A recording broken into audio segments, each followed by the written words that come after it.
우리 제목 한번 읽겠습니다. 시작. 눈을 열어 예수를 보게 하소서. 네, 눈을 열어 예수를 보게 하소서. 본문 말씀은 마태복음 6장 22절로 23절 말씀 같이 읽겠습니다. 한번 말씀을 찾겠습니다. 마태복음 6장 22절로 23절.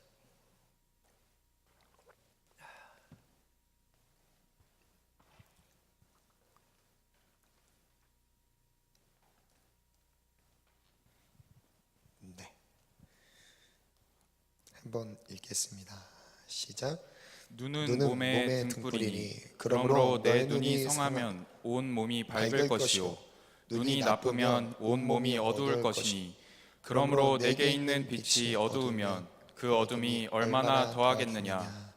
아멘. 저는 이렇게 정리합니다. 하나님이 우리에게 주신 많은 감각들이 있습니다. 눈을 통해 보는 감각이 있고, 말을 하는 감각이 있고, 듣는 감각이 있고, 냄새를 맡는 감각이 있죠. 많은 감각들이 우리에게 주어졌습니다. 근데 이 감각들을 하나님이 주신 이유가 있죠. 특별히 눈은 정말 예민한 기관입니다. 우리의 감각 중에서도 가장 예민하다고도 볼 수 있어요. 그래서 눈이 가장 약하기 때문에 반사적으로도 쉽게 보호하려고 합니다. 눈 가까이만 딱 대도 눈을 바로 깜빡이잖아요. 그죠? 보호하려는 이런 반사적인 그 감각들이 살아있죠. 그래서 눈은 자극에 너무 쉽게 노출돼요. 약하기 때문에, 예민하기 때문에. 그래서 자극에 쉽게 노출된다라는 것은 사실 듣는 것도 좀 자극적이긴 하지만 눈으로 듣는 거, 눈으로 보는 것이 또 이게 되게 큰 자극으로 옵니다. 그래서 영상이나 우리가 공포 영화나 잔인한 영상의 그 영화의 장면들을 딱 봤을 때 어때요? 자려고 딱 누우면 생각나지 않아요? 그죠? 그 잔상들이 우리를 좀 괴롭히죠. 그만큼 우리에게 가장 강한 자극을 주는 게 눈을 통해 들어옵니다. 근데 이 눈은 지난주에 귀를 나눴지만 눈과 귀를 통해서 우리 안에 정보들이 입력이 돼요. 그래서 그것이 마음에 쌓입니다. 마태복음 12장에 나오죠.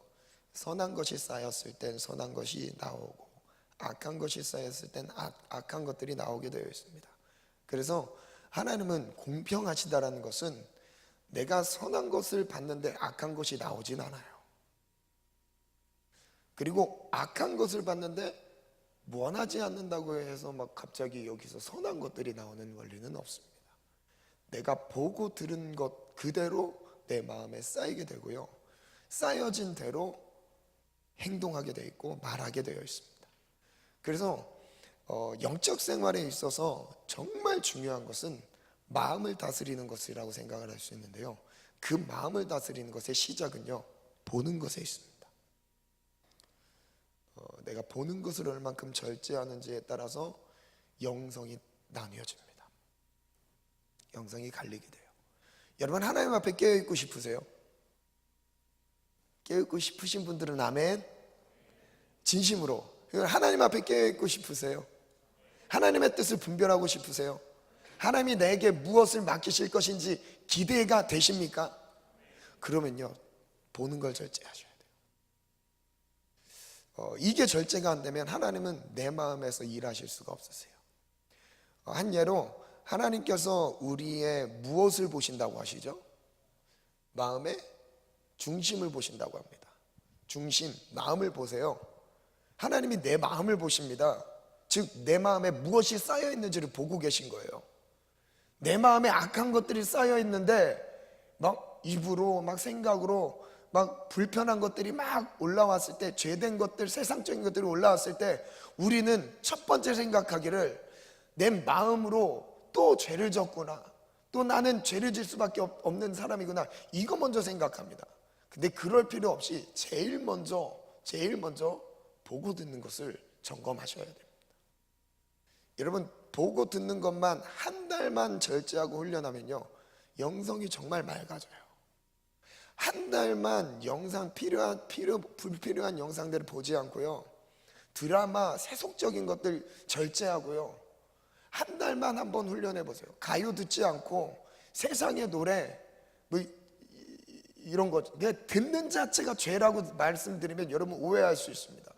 그런데요, 그 가요 안에 들어있는 영적인 그 어둠의 영향력이 그대로 내 마음에 쌓이게 되는 거예요. 내 마음에 그럼 그 외에 다른 것들로 어떻게 쌓일까요? 보고 듣는 거 아니면요, 쌓이는 루트가 없어요. 그래서 내가 뭘 보내, 드라마도 여러분 드라마 절제하셔야 돼요. 드라마 보면 안 돼요.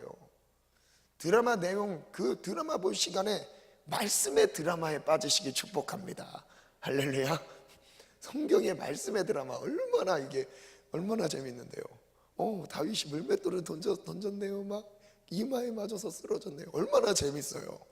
여호와의 이름으로 싸워서 이겼네요. 완전 무협지죠. 안 그래요? 네. 여러분, 사랑의 그 멜로도 요 안에 다 있어요. 그 멜로 드라마도 다 요 안에 있습니다. 여인이 하나님을 예수님을 사랑했어요. 옷값을 깨트렸네요.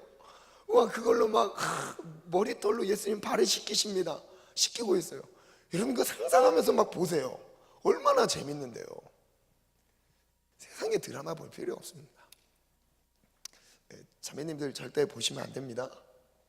아멘 안 하시네요. 네, 오늘 결론에 아주 이 부분 터칠 부분이 있습니다. 제가 오늘 이번 주에 하나님이 좀 주신 강한 메시지가 있는데, 물론 저한테 주신 메시지이긴 하겠지만 제가 중보하는 마음으로 있을 때 주셨던 메시지이기 때문에 저는 청년들에게 주신 메시지라는 마음을 들어요. 보는 것. 형제님들 같은 경우는 음란한 영상 보지 마시기 바랍니다. 음란한 영상물, 유튜브를 통해서 쉽게 접속이 되는 음란한 영상들 보는 순간 여러분, 그것은 마음에 쌓이게 되고요, 그것이 입으로, 생각으로, 행동으로 나타나게 되어 있습니다. 그래서 자매님들은 드라마를, 형제님들은 음란물을 절제하시길 바랍니다. 사악한 영상들을 보지 마세요. 여러분, 믿음은요, 이론이 아닙니다. 이론이 아니에요. 내가 예수를 믿는다고 하는데 내 마음은 죄악투성이로 여전히 끊지 못한 그 죄악으로 지금 넘어지고 있다면요, 그건요, 들어오는 무엇으로 영향을 받는 그 부분을 먼저 정리를 하셔야 됩니다. 감사한 건요, 여러분 한 달만 그런 훈련을 하면서 절제하는 시간을 보내보세요. 여러분 보고 나서 막 죄책감 밀려오지 않나요? 그 필요 없는 거 내가 또 왜 봤지만 이런 마음들이요. 시간 지나면 내가 왜 이거 눈을 다스리지 못했을까? 결국 그런 마음에 눌리게 되죠. 한 달만 절제해 보세요. 이후에 하나님이 내 마음에 선한 것들을 쌓게 하시면서 마음과 생각이 맑아지는 은혜를 누려요. 그래서 22절에 보면 눈은 몸의 등불이라 말씀하시죠. 내 눈이 성하면 온몸이 밝을 것이다, 이렇게 말씀하세요. 그런데요, 여기서 단어를 한번 띄워주시겠어요? 성하다라는 헬라어 발음은 하플로스라고 합니다. 하플로스라고 하는데 이것은 건강한, 그리고 단순한, 혼합되지 않은, 완전한 이런 의미로 사용되고 있습니다. 그래서 그 중에 하나를 성하다라는 그 의미를 가지고 이제 본문을 번역을 했던 겁니다. 그런데 이것을 제가 좀 단어를 바꿔서 제가 한번 해석을 해보면 이렇습니다.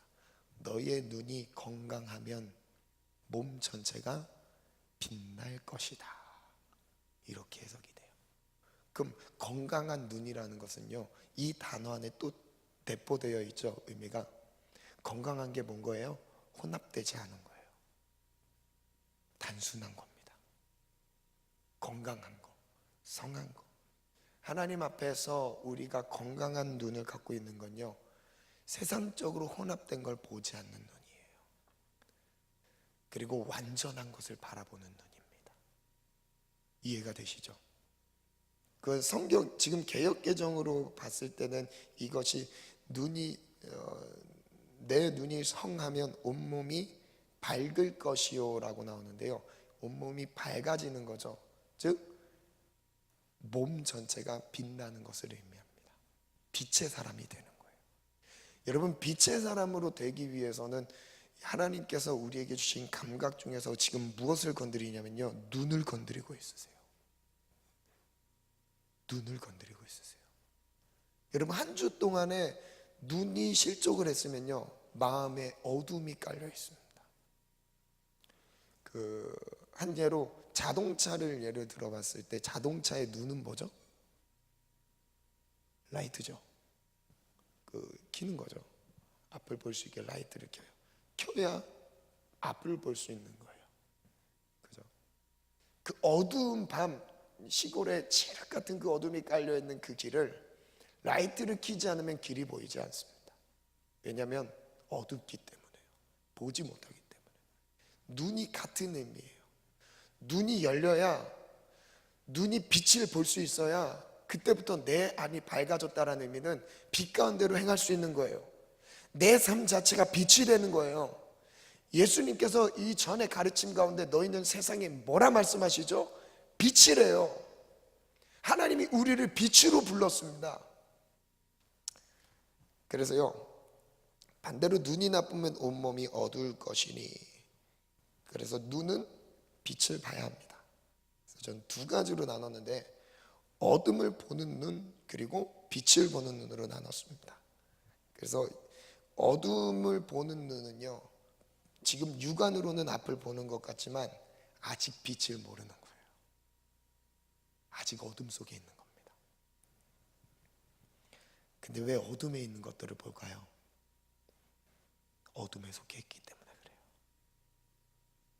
내가 지금 마음이 어둠에 있는 것들을 보길 원하는 마음이 많이 있다면요, 지금 내가 지금 어둠에 속한 거예요. 여러분, 그 시간이 누적되었을 때 결국 어디까지 가게 될까요? 어둠의 자녀가 됩니다. 어둠의 자녀가 된다는 것은요, 조금 포장해서 지금 드렸던 거지만 그 안에 본질로 들어가면요, 어둠은 누가 주관하죠? 어둠의 주관자. 에베소 6장에 소개하고 있습니다. 마귀라고 말해요. 마귀가 어둠의 것들을 보게 해요. 그리고 어둠이 우리 안에 어둠이 깔리도록 만듭니다. 세상은 어두워요. 낯이 있지만, 해가 뜨지만 세상은 어둡습니다. 이유가 뭐예요? 죄 때문에 그래요. 죄가 어둡게 만듭니다. 요한복음 1장 말씀을 보면 여기에 빛과 어둠에 대한 말씀을 좀 나누고 있는데, 제가 좀 앞부분을 제가 읽어드릴게요. 태초에 말씀이 계시니라. 이 말씀이 하나님과 함께 계셨으니 이 말씀은 곧 하나님이시라. 지금 예수님을 소개하고 있는데 2절에 보면 그가 태초에 하나님과 함께 계셨고, 예수님이에요. 예수님이 태초부터 하나님과 함께 계셨어요. 그리고 3절에 보면 모든 만물이에요.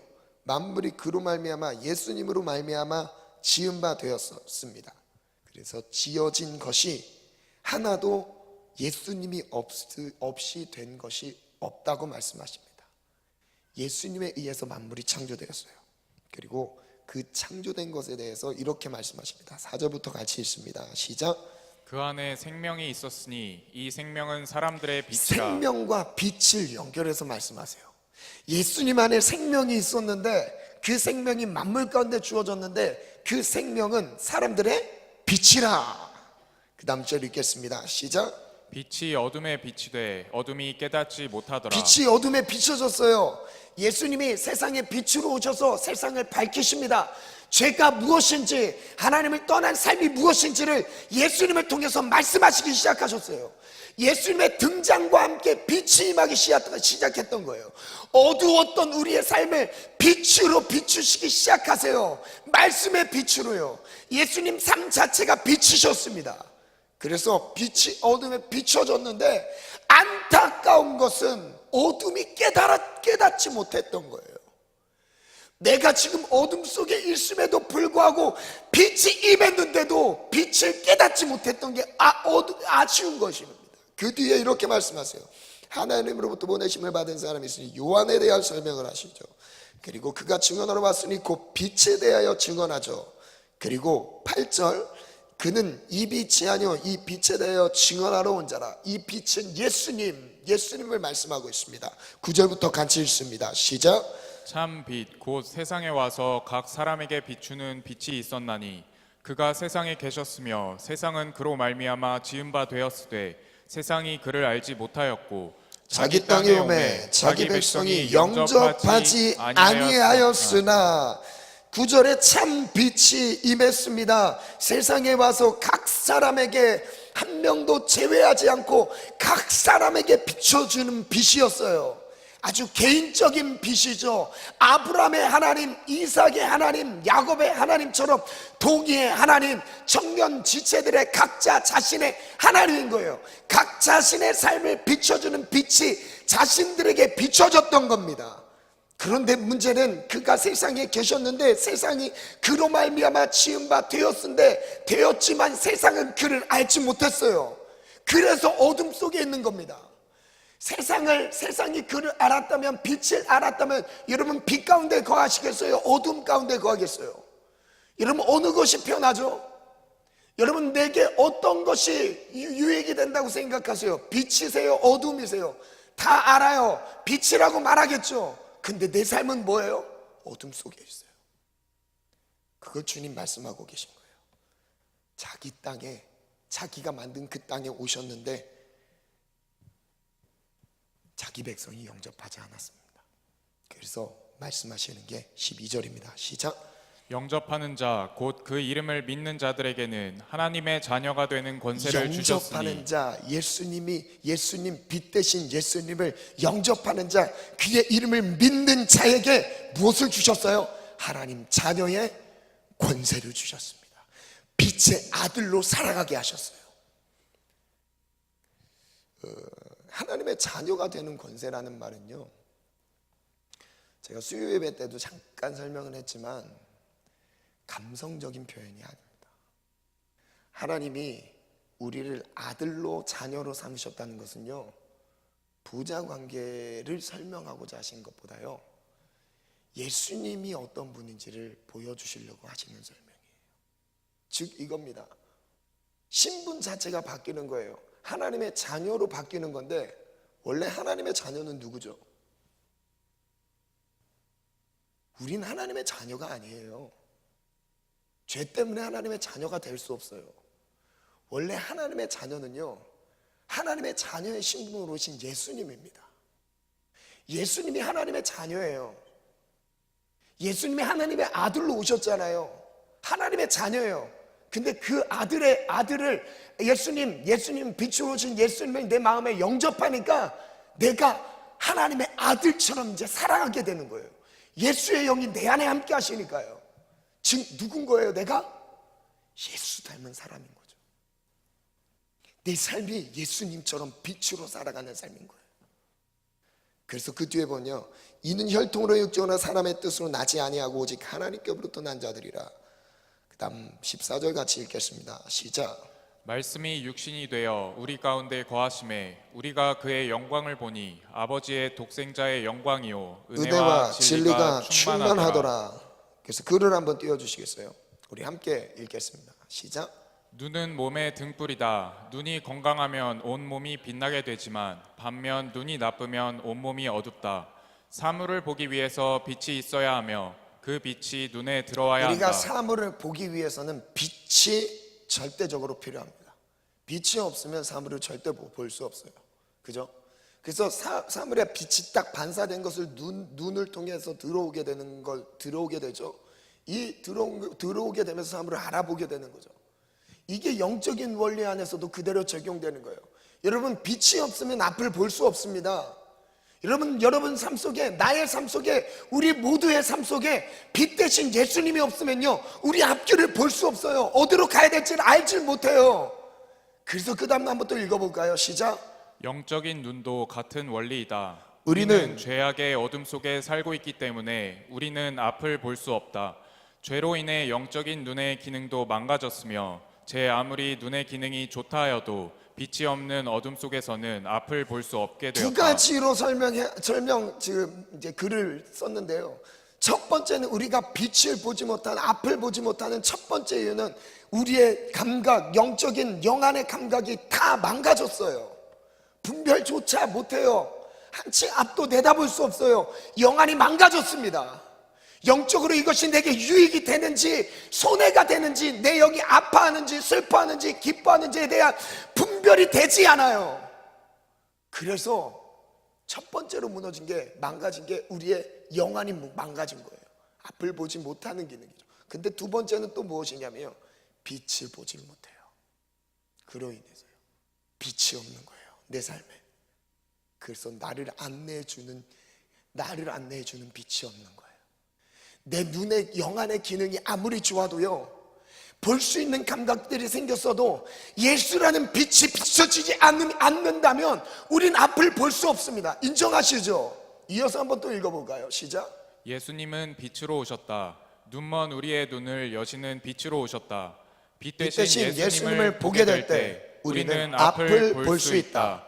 빛 가운데 행할 수 있다. 첫 번째, 시작. 죄악으로 영안의 감각이 모두 망가졌다. 그래서 어둠의 일들을 어둠의 일을 행하는 거예요. 분별력이 없는 겁니다. 내 영의 유익이 되는 것들을 선택할 줄은 몰라요.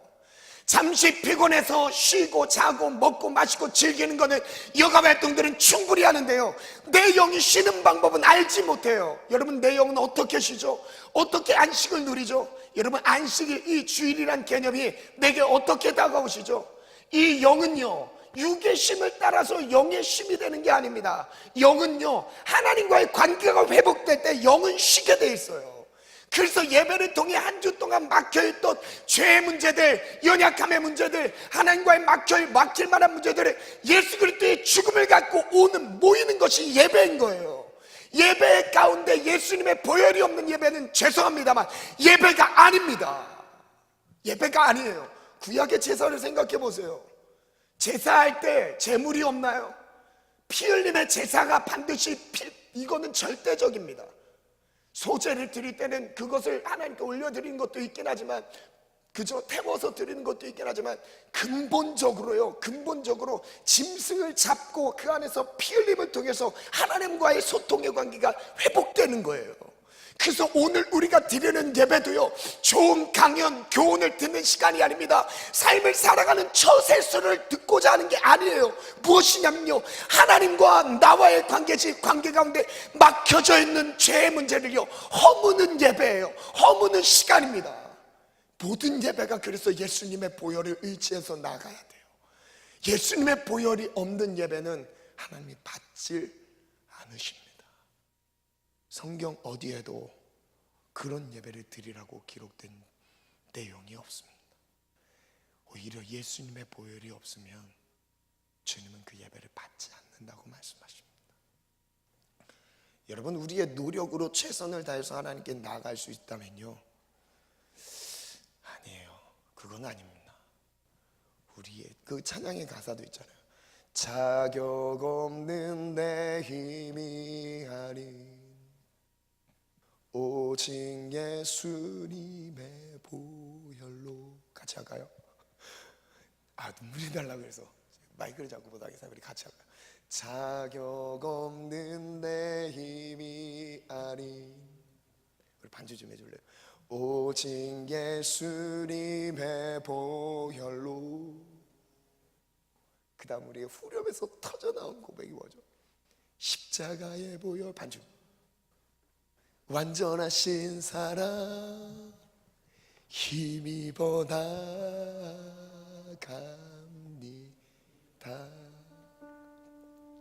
십자가의 보혈, 완전하신 사랑 힘입어 예배합니다. 이 시간 이 찬양 한번 고백 올려드리면서 보혈을 의지하는 마음으로 나아갑시다. 찬양팀도 기억하시기 바랍니다. 아무리 현란한 곡조와 준비된 좋은 찬양 올려드린다 해도 예수님의 보혈이 없는 고백은 그냥 우리의 열심 수준밖에 되지 않아요. 예수님의 흘리신 그 보혈을 우리가 바라보고 십자가를 바라보며 나아갑시다. 오늘 이 시간 한번 고백해 볼까요? 주의 보좌로 주의 보좌로 나아갈 때에 어떻게 나가야 할까? 나를 구원한 주의 십자가 그것을 믿으며 가네. 다시 한번 고백해 봅시다. 주의 보좌로 주의 보좌로 나아갈 때에 나 여전히 부족하나. 나를 부르신 주의 그 사랑 그것을 믿으며 가네. 자격 없는 내 힘이 아닌 오직 예수님의 보혈로 자격 없는 내 힘이 아닌 오직 예수님의 보혈로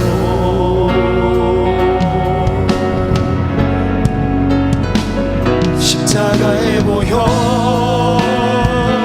완전하신 사랑 힘입어 나갑니다.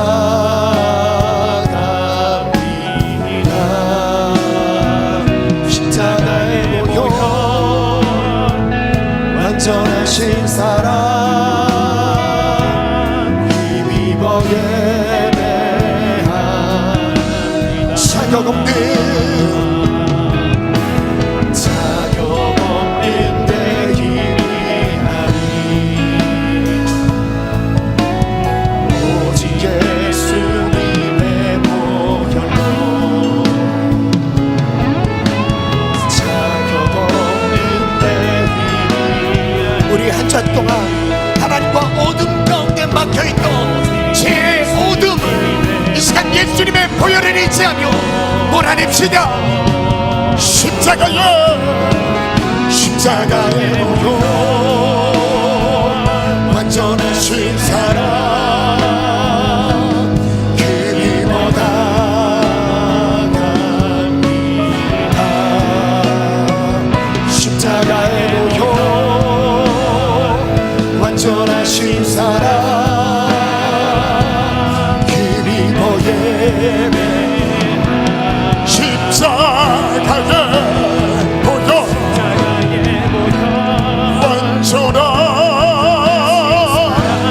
하나님 우리의 영혼을 뜨게 도와주시고 빛을 볼 수 있는 시력을 회복시켜 주옵소서. 빛이 어둠에 비쳤으되 어둠이 깨닫지 못하였도록 그래서 어둠의 일들을 행하는 것입니다. 하나님 빛으로 임하여 주옵소서. 우리 다같이 주님 세 번째 것 치면서 기도합니다. 주여 주여 주여. 하나님 참빛 곧 세상에 비추는 빛이 있었더니 이 빛은 사람들에게 비추는 빛이다. 사람들에게 비추는 빛이다. 하나님 나에게 네 안의 모든 어둠의 일들을 그 어둠을 향해 비춰주는 빛이 임할 때에 어둠은 사라집니다. 빛이 임할 때에 어둠은 사라집니다. 그 뜻인 예수 주여 자격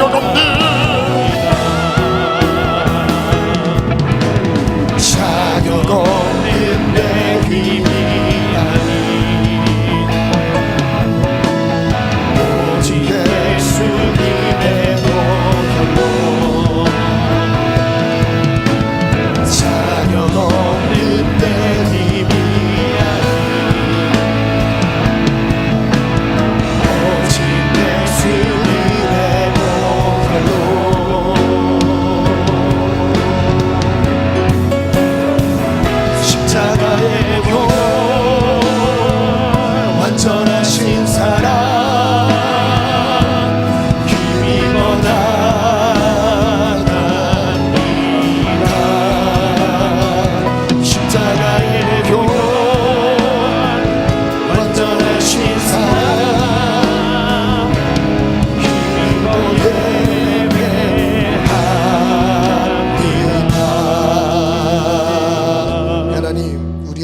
열어주세요. 망가진 영안을 회복시켜 주세요. 주님을 볼 수 있도록, 예수님, 빛 대신 예수님을 볼 수 있도록, 그리하여 빛 가운데 행할 수 있도록 도와주세요. 우리 안에 불 보지 못하는 소경과 같이 헤매 있는 우리의 연약함, 한 주 동안에 그 모든 연약함을 그리스도의 십자가의 보혈 앞에 내려놓습니다. 깨끗하게 씻어 주옵소서. 예수님 이름으로 기도합니다. 여러분, 그래서 우리에게 소망이 있는 거예요. 나는 없지만, 내 안에 소망은 없지만 빛 대신 예수님의 빛이 비추시는 순간부터 우리의 앞길이 환하게 비치기 시작합니다. 동균이랑 종근이랑 나와볼래? 우리 두 번째 한번 가겠습니다. 두 번째 한번 갑니다. 제목 갑니다. 시작. 앞을 보지 못하는 이유. 앞을 보지 못하는 이유가 있습니다. 제가 한 예를 한번 보여드릴 건데요. 마태복음 15장 말씀 먼저 한번 볼까요?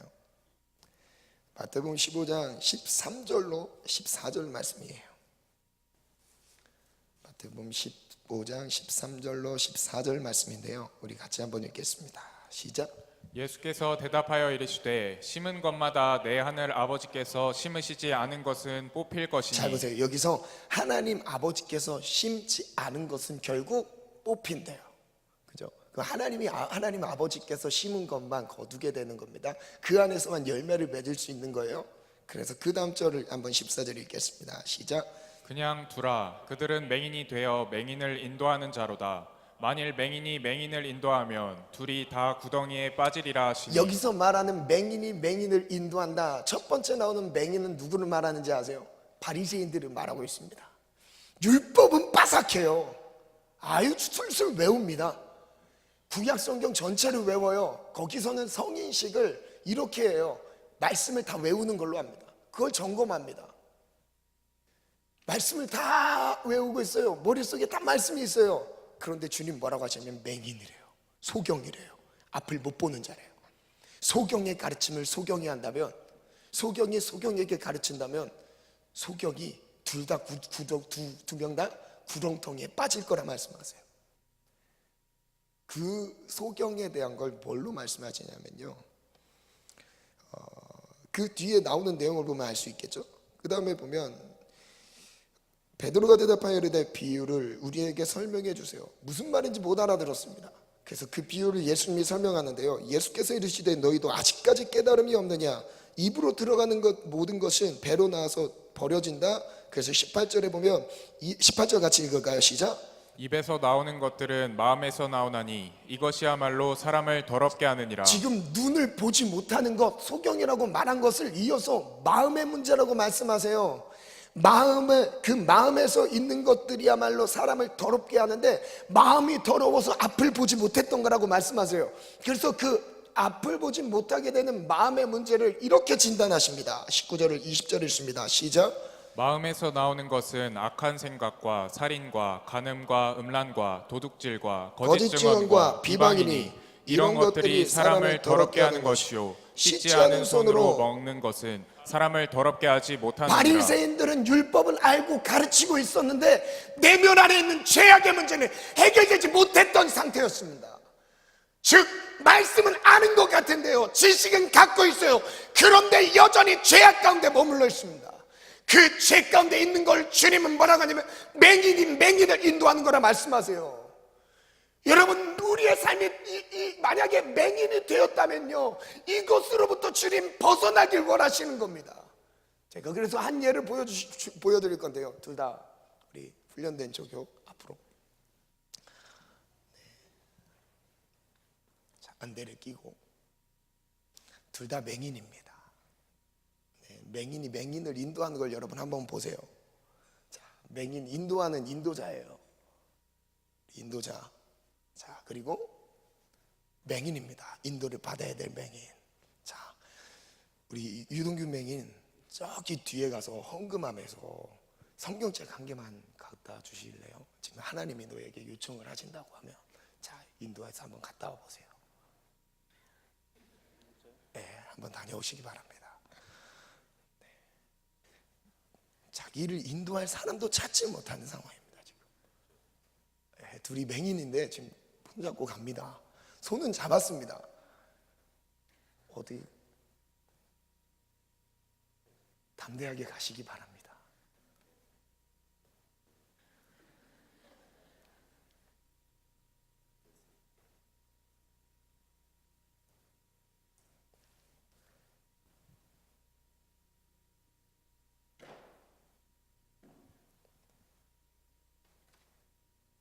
좀 빨리 갔다 오실래요? 뛰세요, 뛰세요. 뛰세요, 뛰세요. 같이 한번 뛰어볼래요? 빨리. 자, 지금 맹인으로 인도하고 있는 상황이에요. 지금 가서 성경책은 잡을 수 있을는지 모르겠습니다.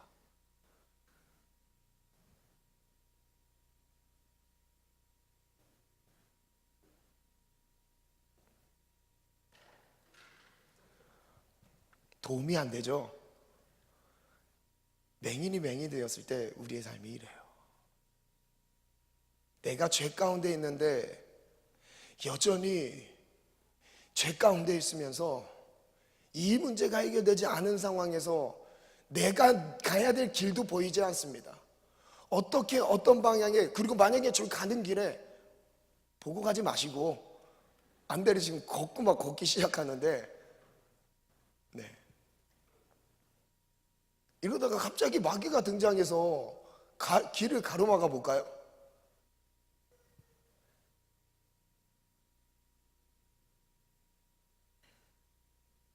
여러분, 우리의 삶이 바로 이래요. 내가 정말 맹인이라면, 내가 빛을 보고 가고 있다면요, 가야 될 길을 보면서 갑니다. 사소한 것에 휩쓸리지 않아요. 불필요한 죄악의 문제에 휩쓸리지 않습니다. 왜요? 빛 가운데로 가고 있으니까요. 빛 가운데로 가고 있기 때문에 휩쓸리지 않습니다. 의자 잡지 말고 그냥 걸어오세요.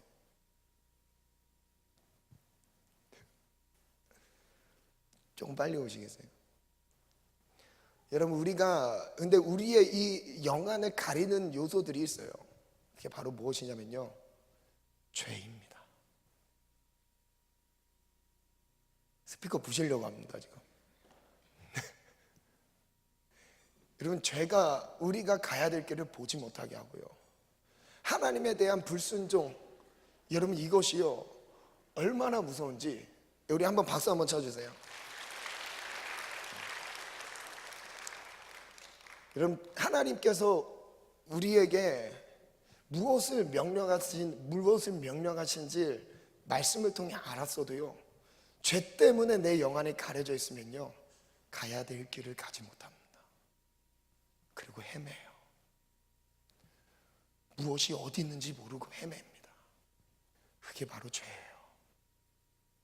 그게 바로 맹인이 맹인을 인도하는 겁니다. 그럼 말씀 많이 모르셔도 돼요. 말씀 지식적으로 성경 공부 사실 안 하셔도 됩니다. 안 하셔도 돼요. 말씀 한 구절을 보더라도 말씀 가운데 빛을 보셔야 돼요. 빛 대신 예수님이 내 삶을 비추시는 걸 경험하셔야 돼요. 여러분, 바리새인들은 얼마나 억울했을까요? 평생을 말씀으로 이렇게 공부하면서 외우면서 이렇게 살았는데 주님은 소경이라고 말하는데,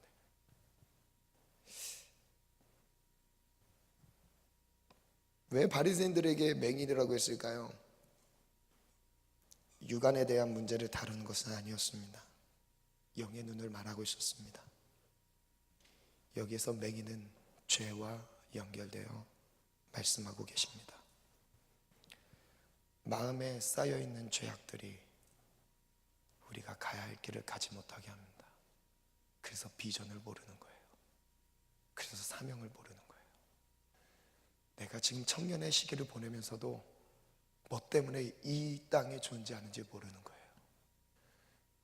어두워진 거예요. 여러분, 눈만 잘 지켜보세요. 내가 보는 것만 잘 지켜보세요.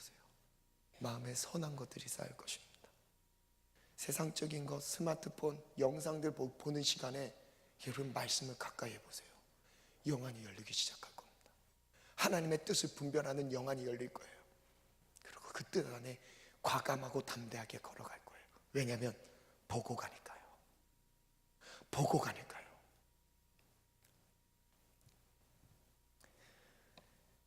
요한복음 9장 1절부터 말씀을 보면요,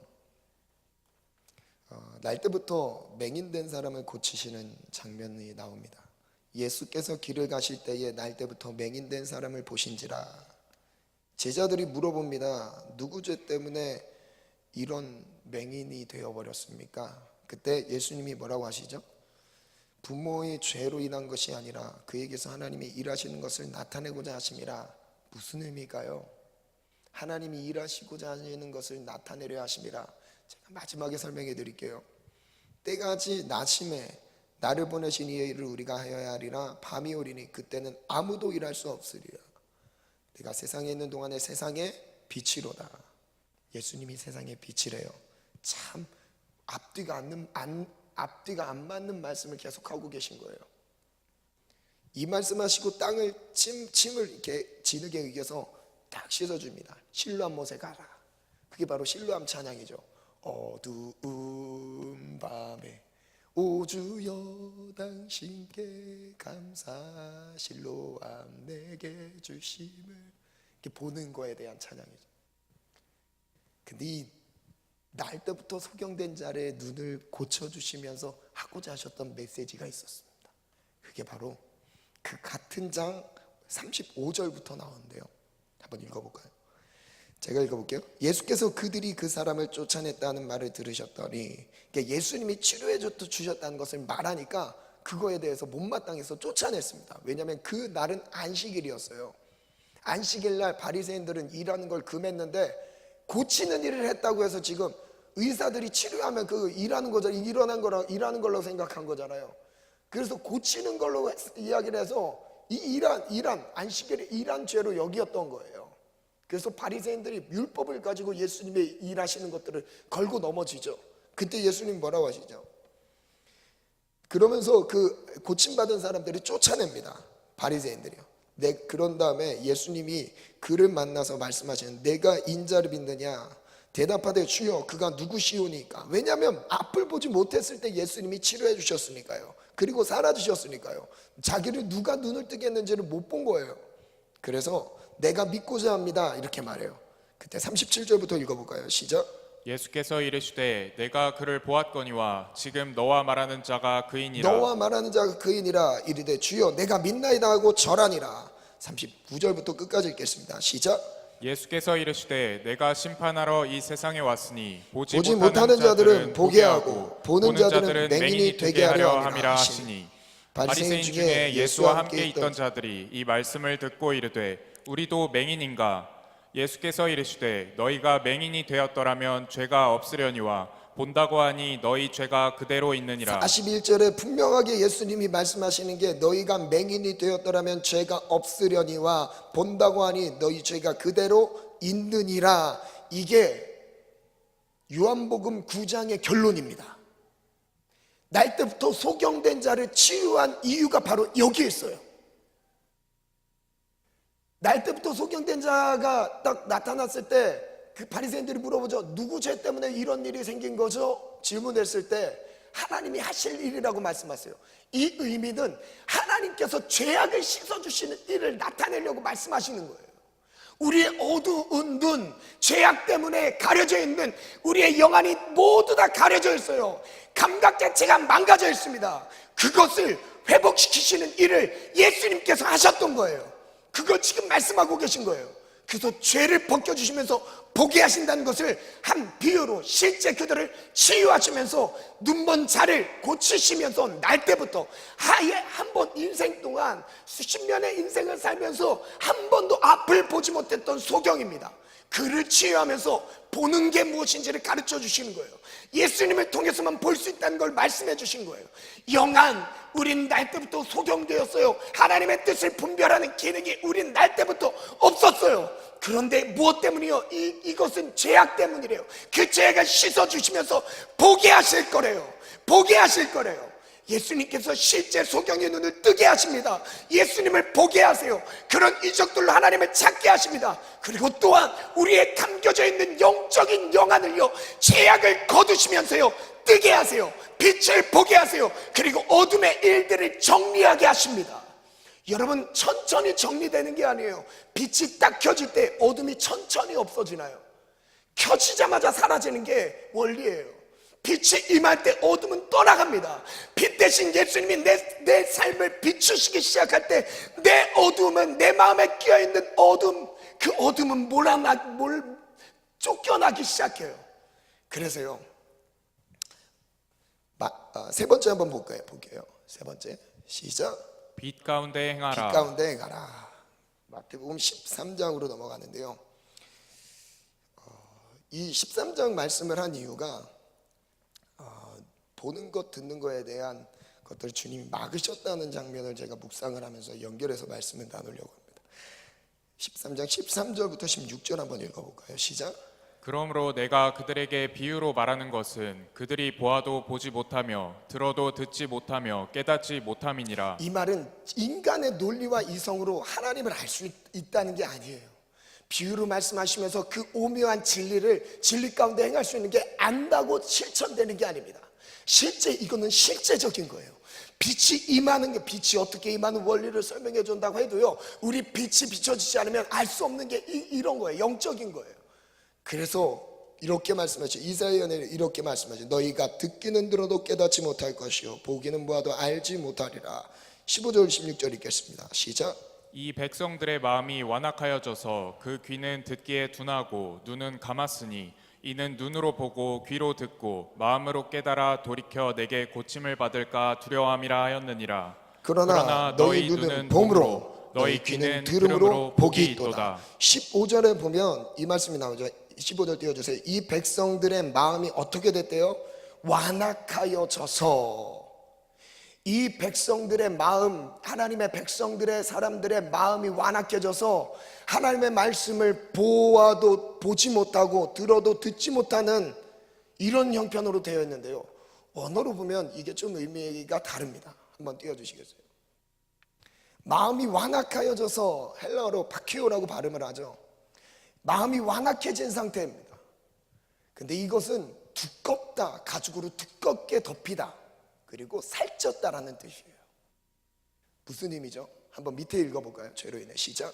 죄로 인해 비대해진 아무런 영적 자극도 느끼지 못하는 무감각한 그런 상태. 상태를 말하고 있는 거예요. 너무 이 죄악으로 가득해져서 말씀이 찔러도 감각 자체가 다 마비된 상태예요.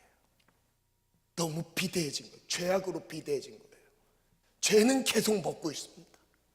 말씀을 먹지 못하고 죄악이 너무나 누적되어 있다 보니까 이것들로 인해서 진리의 말씀이 비집고 들어갈 틈이 없는 거예요. 바로 이스라엘 백성들의 마음 자체가 마음이 완악해졌다는 표현이 바로 이것이 죄악의 문제였던 거예요. 하나님과의 관계가 죄악이 끼는 순간부터는요, 이것이 비대해지면서 하나님이 무엇을 말씀하셔도 비유로 말씀하셔 아주 깨닫기 쉬운 것이 비유예요. 여러분, 비유가 어려운 건가요? 비유로 말씀하는 이유가 뭐예요? 이해하지 못하도록 말씀하시는 건가요? 여러분, 비유로 드는 이유는요, 쉽게 설명하기 위해 비유를 드는 거예요. 그래도 깨닫지 못하는 거예요. 그래도 하나님의 뜻을 깨닫지 못하는 거예요. 우리에게 아무리 비유를 말하고 하나님의 진리를 직설적으로 선포를 해도요, 죄악 하나 이길 수 없는 게 우리의 연약함인 거죠. 왜요? 마음이 완악해졌어요. 왜요? 죄악으로 비대해졌어요. 두꺼운 가죽으로 덮여져서 말씀의 자극이 와도 들어가질 않습니다. 그게 이스라엘 바리새인들의 모습이었어요. 혹시 우리의 모습 아닐까요? 그래서 두 가지 비유를 처음에 서두에 말씀하셨는데, 그 첫 번째가 좋은 땅, 네 가지 밭에 대한 비유를 말씀하시죠. 제가 이 부분은 말씀드리려고 한 건 아닙니다. 이 네 가지 밭에 대한 비유를 말씀하시고 그것에 대한 결론은 결실해야 된다는 걸 말씀하고 계세요. 좋은 땅에 심겨진 그 씨가 결실을 본다. 그래서 우리는 좋은 밭이 돼야 된다. 말씀은 씨다. 씨가 내 안에 들어갔을 때 마음이 괜찮으면, 좋은 밭이라면 그 밭에서 씨가, 말씀이 결국 결실하게 된다는 걸 말하고 있는 거죠. 100배의 결실을 맺어야 되죠. 30배, 100배, 60배, 30배, 60배, 100배의 결실이 우리 안에 맺어질 줄 믿습니다. 아멘. 근데 두 번째 비유를 지금 집중하려고 합니다. 두 번째 비유는, 그 비유를 말씀하시고 예수께서 24절을 보면, 예수께서 그들 앞에 또 비유를 들어 이르시되 천국에 좋은 씨를 제 밭에 뿌린 사람과 같으니 사람들이 잘 때에 그 원수가 와서 곡식 가운데 가라지를 덧뿌렸습니다. 싹이 나고 결실할 때에 가라지도 보이거늘 집 주일에 종들이 와서 말하되 주여 밭에 좋은 씨를 뿌리지 아니하였나이까. 그런데 가라지가 어디서 생겼습니까? 그때 28절부터 읽겠습니다. 시작. 주인이 이르되 원수가 이렇게 하였구나. 종들이 말하되 그러면 우리가 가서 이것을 뽑기를 원하시나이까. 주인이 이르되 가만두라. 가라지를 뽑다가 곡식까지 뽑을까 염려하노라. 가라지가 뭔지 분별이 됐어요. 그런데 그 가라지를 충격적인 건 가만히 두래요. 그 가라지 뽑다가 알고까지 뽑힌대요. 누구에게 하시는 말씀이죠? 하나님을 안다고 하는 이스라엘 백성들을 향해서 하시는 말씀입니다. 그 다음 절 시작. 둘 다 추수 때까지 함께 자라게 두라. 추수 때에 내가 추수꾼들에게 말하기를 가라지는 먼저 거두어 불사르게 단으로 묶고 곡식은 모아 내 곡간에 넣으라 하리라. 이제 이 비유에 대해서 그 제자들이 무슨 말인지 이해를 못했어요. 그래서 그 비유를 해석해 달라고 합니다. 36절부터 보면요, 제가 읽어드릴게요. 이에 예수께서 무리를 떠나 집에 들어가시니 제자들이 나와 이르되 밭에 가라지의 비유를 우리에게 설명해 주세요 요청하죠. 예수님이 그때부터 설명하십니다. 대답하여 이르시되 좋은 씨를 뿌리는 이는 인자요, 예수님이래요. 예수님이 좋은 씨를 뿌리셨대요. 그리고 밭은 뭐래요? 세상이요. 예수님이 세상에 씨를 뿌리신 거예요. 그리고 좋은 씨는 천국의 아들들이요. 좋은 씨는 천국의 백성들, 하나님의 자녀들, 하나님의 아들들이라고 말씀하시죠. 그리고 가라지는 악한 자의 아들들이요. 그리고 가라지를 뿌린 원수는 누구래요? 마귀. 그리고 추수 때는 세상 끝이요 추수꾼은 천사들이니. 비유에 대한 설명을 아주 자세히 하고 있습니다. 그 전에 좀 아까 전에 제가 말씀드렸죠. 그 같은 이 비유가 들어가기 전에 예수님께서 하나님 아버지께서 심지 않은 것은 뽑힌다고 말씀하셨어요. 그게 뭐냐면 가라지인 거예요. 근데 그 가라지는 추수 때까지 드러나지 않아요. 진짜와 가짜가 있는 거예요. 그래서 그 뒤에 보면요, 41절부터 한번 또 읽겠습니다. 시작. 인자가 그 천사들을 보내리니 그들이 그 나라에서 모든 넘어지게 하는 것과 또 또 불법을 불법을 행하는 행하는 자들을 거두어내어. 그래서 여기서 정리하자는 거는 가라지는 곧 뭐냐면요, 불법을 행하는 자인 거예요. 죄 가운데 머물러 있는 인생들, 마귀가 뿌린 씨. 여러분 괜찮으십니까? 지금 그래도 그렇게 보고 싶은 거 보면서 살아도 괜찮으십니까?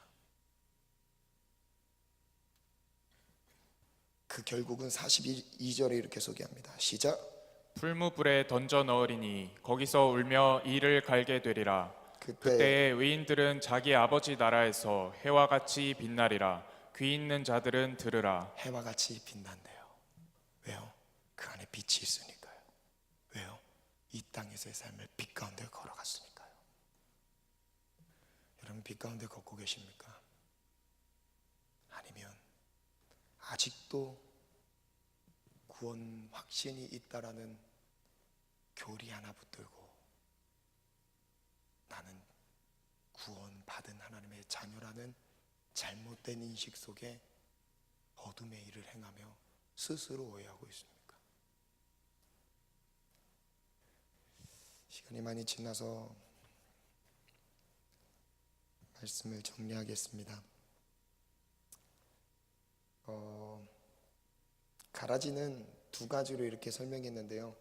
가라지가 가라지인 이유, 마귀가 그 씨를 뿌렸다고 하는데, 그 사진 한번 띄워주시겠어요?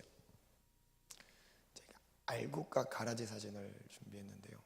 여러분 한번 보세요. 비슷하죠? 근데 이거는 거의 추수할 때, 자라났을 때, 거둘 때쯤 됐을 때 알아볼 수 있을 정도인 거예요. 자라는 중간에는 식별이 잘 안 되지 않습니다.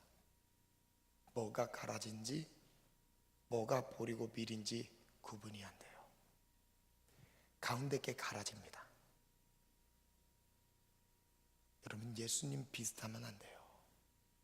말씀 비슷하게 사는 게 아니에요. 말씀대로 사는 거예요. 말씀대로 행하는 거예요. 비슷하게 사는 사람이 천국 가는 게 아니라요, 말씀대로 행하는 사람이 구원을 받아요. 여러분 지금 한 주 동안에 무엇을 보고 계셨죠? 어둠에 있는 것들을 보고 있진 않으셨나요? 아니면 빛 가운데 행하면서 빛에 있는 것들을 바라보며 믿음으로 승리한 지체들도 있을 겁니다. 여러분, 그런데요, 우리가 사는 지금의 이 시기의 대한민국은요, 믿음을 지키기 쉬운 상황은 아닙니다. 말씀과 기도로 무장되어 있지 않으면 어둠의 것들을 추구하게 되어 있습니다. 반주 준비해 주시고요. 요한 1서 3장 8절에 보면, 죄를 짓는 자는 마귀에게 속하나니 마귀는 처음부터 범죄함이라. 하나님의 아들이 나타나신 것은 누구의 일? 죄짓게 하는 마귀의 일을 멸하려 하심이라. 그런 다음에 이렇게 소개합니다. 9절 읽어볼까요? 시작. 하나님께로부터 난 자마다 죄를 짓지 아니하나니. 여러분, 여기서 명심하세요. 하나님께로부터 난 사람들은 죄를 짓지 않는데요. 무슨 의미냐면요, 여기서 하나님께로부터 났다라는 표현은요, 태어났다는 거예요. 거듭났다라는 겁니다. 우리가 어떻게 거듭나죠? 요한복음 3장에 물과 성령으로 거듭나는 거예요. 물과 성령으로 거듭나지 않으면 하나님 나라를 볼 수 없고요, 하나님 나라에 들어갈 수 없습니다. 거듭나야 돼요. 거듭나기 위해서는 어떤 과정이 필요해요? 죽어야 돼요. 죽어야 태어나요. 죽어야 부활의 영광 가운데 들어갈 수 있어요. 여러분, 죽지 않으면요, 내 안에 죄악은요 그대로 존재하고 있다니까요. 하나님께로부터 난 자마다 죄를 짓지 않는다라는 이 의미는요, 나의 예수 그리스도의 십자가의 죽음 가운데 나의 죄된 나의 모습은 죽었다는 것을 선언한 것입니다. 그래서 그 죽음이 예수만의 죽음이 아니라 나의 죽음임을 받아들이는 거예요. 난 죽은 거예요. 난 없어진 겁니다. 죄악에서 둥글던 옛 사람은 없어진 거예요. 왜요? 죽었으니까요. 그리고 부활의 영광으로, 그리스도의 부활의 영광으로 나 역시 그 부활에 동참하게 되는 은혜를 누리는 거죠. 거듭나지 않으면 하나님 나라에 들어갈 수 없습니다. 죽지 아니하면 하나님의 나라를 볼 수 없어요. 여러분, 아직 살아있기 때문에 세상적인 거, 어둠의 일들을 보고 싶은 마음들이 생기는 거예요. 그때마다 죽음을 선포해야 돼요. 그리스도의 십자가의 죽음 아래 나의 죽음을 선포하시길 축복합니다. 여러분, 마지막 때예요. 그래서 요한일서 3장 지금 이 이후에 하나님께로부터 난 자마다 죄를 짓지 아니하나니, 완벽한 뭔가의 율법적인 행동을 추구하는 게 아닙니다. 제일 먼저 전제하고 있는 것은 죽음이에요. 죽음, 그리스도의 죽음. 그 죽음이 나에게 도대체 무슨 의미로 다가오십니까? 예수님이 십자가에 나를 위해 못 박혀 죽으셨다는 이 의미가 나에게 영적으로 얼만큼 눈을 뜨게 하셨습니까? 예수는 빛이에요. 빛을 만나는 순간 빛 가운데로 가게 돼 있습니다. 앞이 보이지 않는 게 아니에요. 빛을 향해서 담대하게 걸어가는 거예요. 세상 사람들이, 어둠의 세력들이 뭘 하든 상관없이 신경 쓰지 않아요. 왜요? 길이 아니니까요. 진리 대신 빛 대신 생명 대신 예수만 바라보고 따라가는 겁니다. 그래서요, 이렇게 선포하세요. 하나님께로부터 난 자마다 죄를 짓지 아니하나니 이는 하나님의 씨가, 하나님의 씨라고 말합니다. 근본부터 달라요. 근본을 말하고 있어요. 씨는 근본이에요. 그 씨 안에 열매가 있습니다. 그 씨 안에 열매가 있어요. 하나님의 씨가 심겨졌기 때문에 하나님의 사람인 거죠. 그래서 어둠의 일들을 거부하고 빛으로 나아가는 겁니다. 그래서 하나님의 씨가 그의 속에 거하며 그도 범죄하지 못하는 것은 하나님께로부터 났습니다. 여러분, 믿으십니까? 어설프게 말씀과 비슷하게 가는 삶은요, 결국 추수 때 가라지로 불에 던져집니다. 여러분, 비슷하게 가는 게 아니에요. 말씀대로 행하는 거예요. 진리의 빛 가운데로 걸어가는 거예요. 그래서 10절 같이 한번 읽겠습니다. 시작. 이러므로 하나님의 자녀들과 마귀의 자녀들이 드러나나니 무릇 의를 행하지 아니하는 자나 또는 그 형제를 사랑하지 아니하는 자는 하나님께 속하지 아니하니라. 여러 가지 죄악 중에서 특별히 형제를 사랑하지 않는 그 죄를 또 언급하셨죠. 말씀은 여기서 마치도록 하겠습니다. 한 절반도 남았는데 절제했습니다. 오늘 이 메시지만 붙잡고도 이런 무궁무진한 기도의 제목들이 나와요. 혹시 앞을 보지 못하는 맹인처럼 헤매고 있지는 않으십니까? 혹시라도 리더들, 내가 섬기고 충성하고 있는 이 이유 때문에 내가 지금 빛 가운데 걸어간다고 착각할 수 있습니다. 절대 아니에요. 절대 아닙니다. 빛은 분명해요. 어둠은 물러가게 되어 있습니다. 빛을 인정하세요. 하나님, 내 영안의 기능을 다시 한번 회복시켜달라고 기도합시다. 그리고 구체적으로 하나님이 원하시지 않는 것들을 봐왔던 우리의 눈을 통해 마음에 쌓여있던 죄악들을 회개합시다. 한 주 동안 우리 한번 그 죄악들이 생각나는 것들이 있다면 하나님 앞에 회개함으로 나아갑시다. 하나님 원치 않은 것들을 봤습니다. 하나님, 이것을 절제하지 못했습니다. 하나님의 뜻을 보지 않고 어둠의 것들을 사랑했습니다. 주님, 나를 불쌍히 여겨 주옵소서. 하나님, 내가 빛 가운데 행할 수 있는 힘을 더하여 주옵소서. 내가 빛 가운데 믿음으로 담대하게 걷게 도와주옵소서. 세상의 음란하고 사악한 것들을 보지 않게 하시고 하나님 거룩하고 선하고 의로운 것들, 하나님 안에 있는 것들 안에 우리의 시선이 열리게 도와주옵소서. 주님, 우리의 눈을 열어 주옵소서. 우리의 영의 안목을 열어 주옵소서. 어둠의 길은 결국 가라지처럼 뽑혀 불에 던져집니다.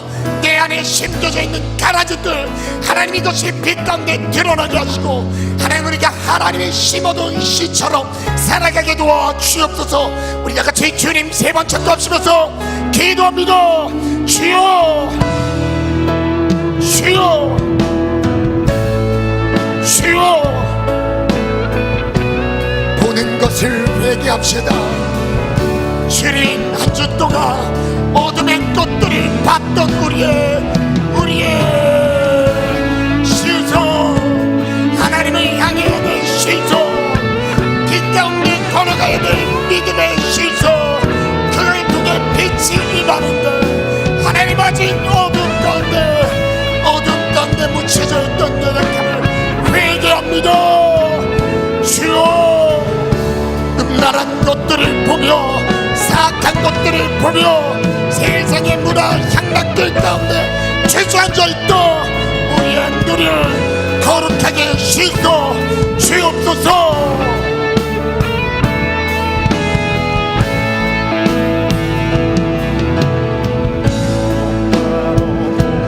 주님, 우리의 영적인 상태는 보는 것에 따라 결정됩니다. 우리의 마음에 쌓이는 것은 무엇을 받는지에 따라 결정됩니다.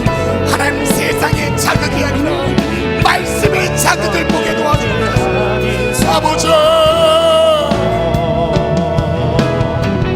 하지만 내 모습에 온전치 않아.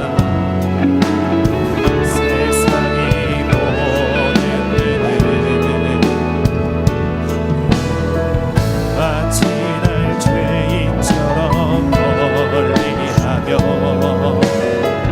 외면을 하네. 하나님, 망가진 우리의 영혼을 다시금 회복시켜 주옵소서. 하나님의 거룩함을 바라보게 하시고 믿음의 길을 비칠 수 있는 빛을 보게 도와주소서. 헤매지 않게 하시고 아버지, 주여, 섰나요?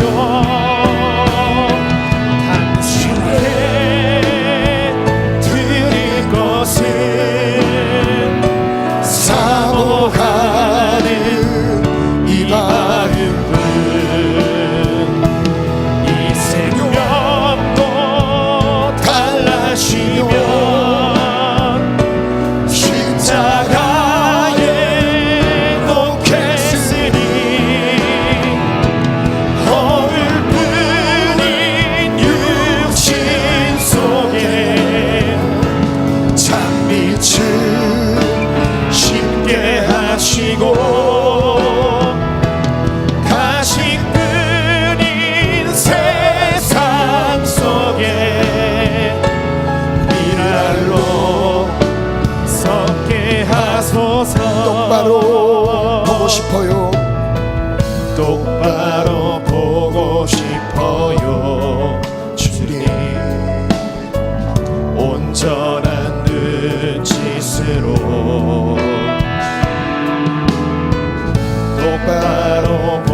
아찔하기 싫어요. 하지만 내 모습은 온전치 않아. 세상이 보는 눈은 마치 날 죄인처럼 멀리하며 외면을 하네요. 주님 이 낮은 자리를 통하여 어디에 쓰시려고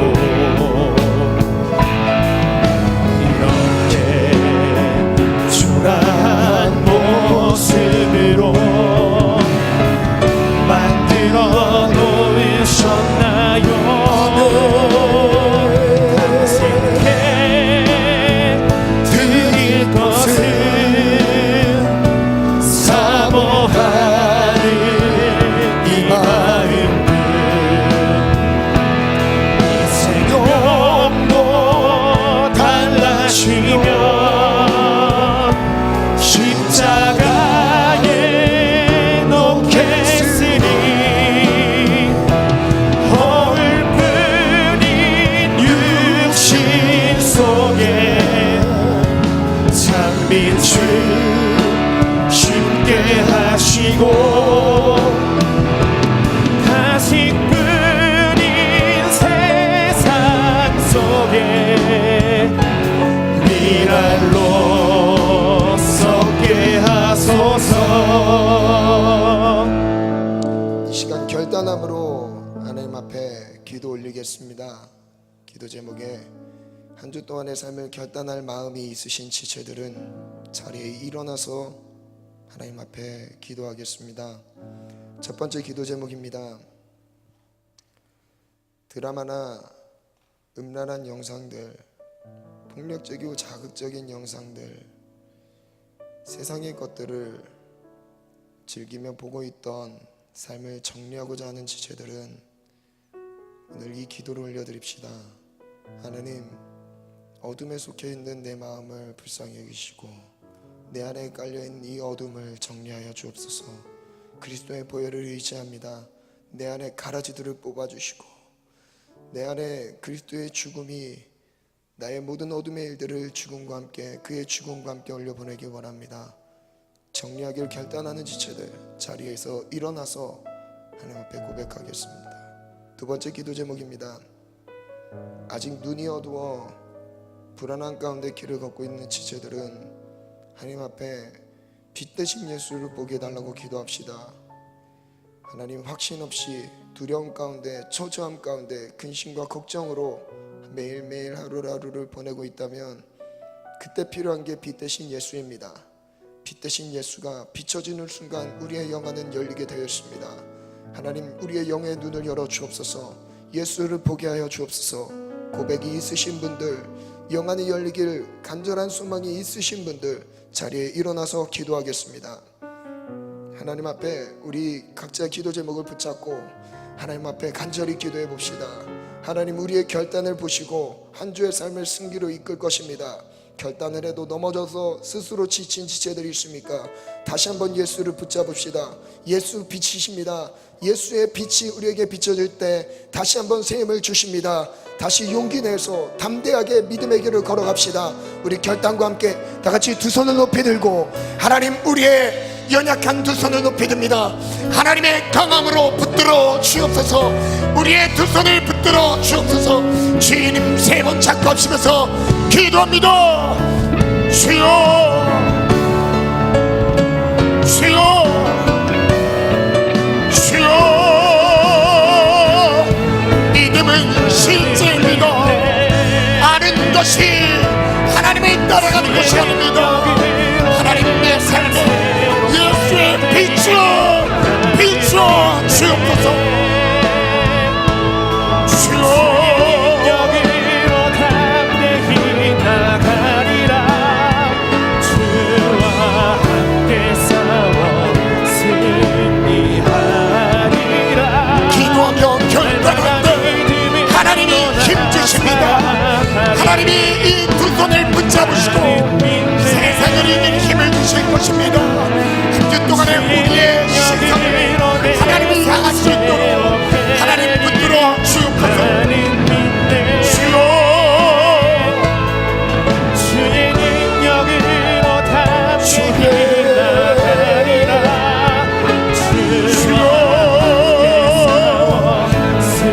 무너진 내 삶, 어두운 내 삶을 예수의 빛으로 비춰 주소서. 주여 주의 능력으로 내 삶 새롭게 되리. 나는 믿네. 주의 능력으로 담대히 나가리라. 주와 함께 싸워 이제 시험과 함정을 거룩한 것을 보는 눈을 열어주세요. 비전과 꿈이 없어 막막함과 답답함에 불안함에 눌려있는 지체를 하나님 내 앞길을 열어주옵소서. 빛을 비추소서. 주여 주의 능력으로 담대히 나가리라. 주와 함께 싸워 승리하리라. 날마다 믿음으로 나 살아가리. 주님을 보게 하소서. 나를 붙드소서. 나를 붙드소서. 내 뜻과 내 생각 내려놓고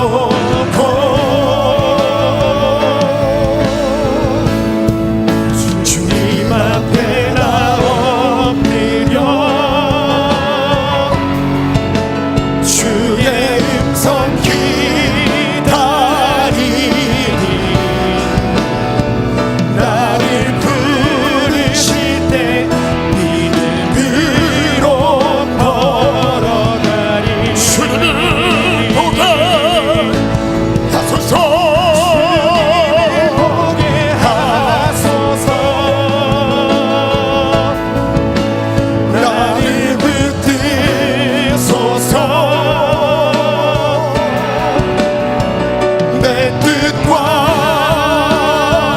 내 생각 내려놓고 주님 앞에 나 엎드려 주의 음성 기다리니 나를 부르실 때 믿음으로 전심으로 주를 보기 원합니다. 주님을 보게 하소서. 나를 붙드소서. 내 뜻과 내 생각 내려놓고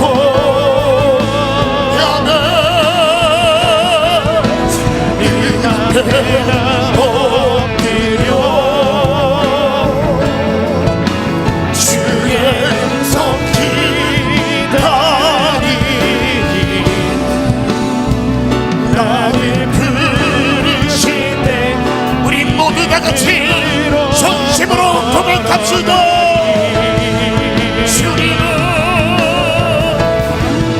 주님을 보게 하소서. 하나님 나의 영혼을 열어 주옵소서. 나의 생각 나의 뜻을 내려놓습니다. 내 뜻과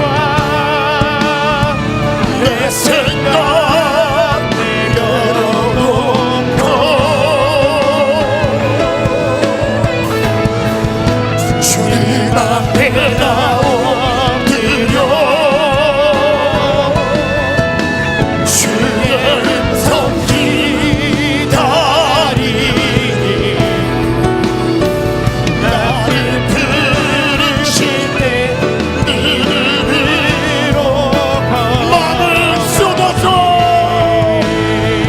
주여 주님을 보게 하소서 나를 붙드소서 이 험악한 세상 모든 세상 모든 빛의 자녀로 살겠습니다. 하나님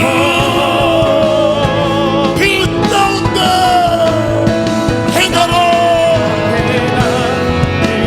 주여서 주의 음성 기다리니 나를 부르실 우리 마지막 고백합니다. 주여 주님을 보게 하소서 나를 붙드소서 내 뜻과 내 생각 내려놓고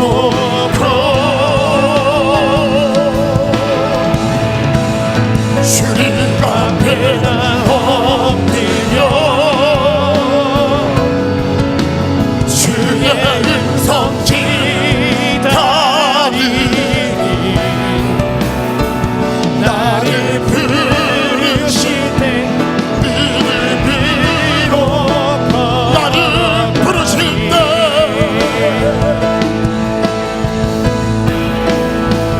나를 부르실 때 믿음으로 걸어가리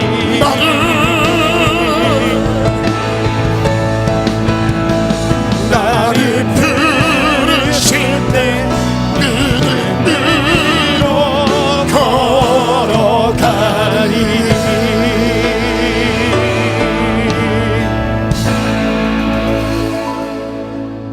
어두워 내 갈 길 하나 보지 못하면서 보고 있는 양 착각하며 맹인이 아닌 줄 알고 살아가는 나의 삶을 회개합니다. 우리 모두 삶을 회개했습니다. 하나님, 저부터도 영적인 소경처럼 살지 않게 도와주시고 눈을 열어 주를 보게 도와주옵소서. 빛 대신 예수 보게 도와주소서. 예수 따르게 도와주소서. 평생의 빛 가운데로 가게 도와주세요. 가라지처럼 살지 않게 하시고 말씀대로 불법을 행하는 자가 되지 않게 하시고 빛 가운데로만 걷게 도와주옵소서. 답답한 심령, 꿈과 비전 없이 향방 없이 살아가는 모든 심령들을 죄악을 거둬주시고 가야 할 길을 말씀해 주옵소서. 어떻게 어디로 가야 할지를 말씀해 주옵소서. 그러기 전에 모든 죄악을 거둬 주옵소서. 철저하게 엎드리는 그 시간을 보내게 도와주소서. 정결한 가운데 주님을 찾기 원합니다. 주님 앞에 서기 원합니다. 추수 때가 됐을 때 가라지처럼 밖에 벌어서 불타오르는 연약함이 되지 않게 하소서. 하나님, 우리 모든 청년, 우리 모두가 오늘 예배드린 모든 지체들 모두가, 성도들까지 모두가 하나님 앞에 빛으로 살아가게 도와주소서. 눈을 열어주세요. 영안을 열어주세요. 내 죄를 보게 해주세요. 주를 보게 해주세요. 빛을 보게 해주세요. 예수님의 이름으로 기도합니다. 아멘.